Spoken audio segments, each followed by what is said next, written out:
Letos se je kar nekaj kmetov odločilo za setev, pravi Bore Raztresen iz Rima pri Adlešičih, ki že vrsto let seje lan in ga z lahkoto proda na svoji turistični kmetiji.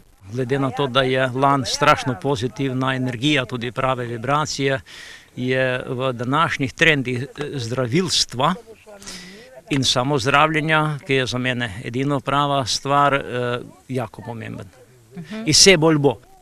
Ljudje se vedno bolj zavedajo, kako široka je paleta zdravilnih učinkov lanenega semena in olja, pa ne le pri prebavnih težavah, pravi Raztresen.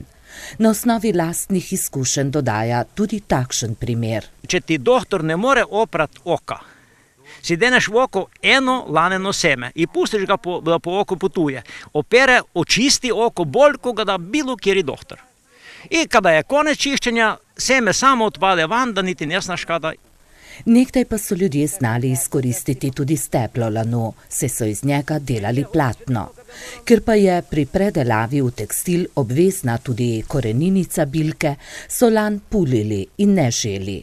Postopek pa je zelo dolg, saj je populjen lan treba otepsti ga na roso dati ali v vodo, stuč, otrti, omikati, spresti, stkati.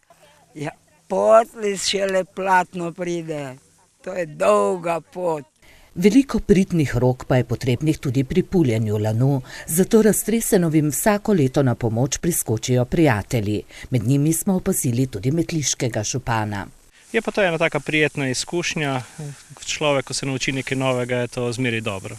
Glede na veliko povpraševanje bo morda že prihodnjo pomlad na belokranjskih njivah cvetelo še več lanu.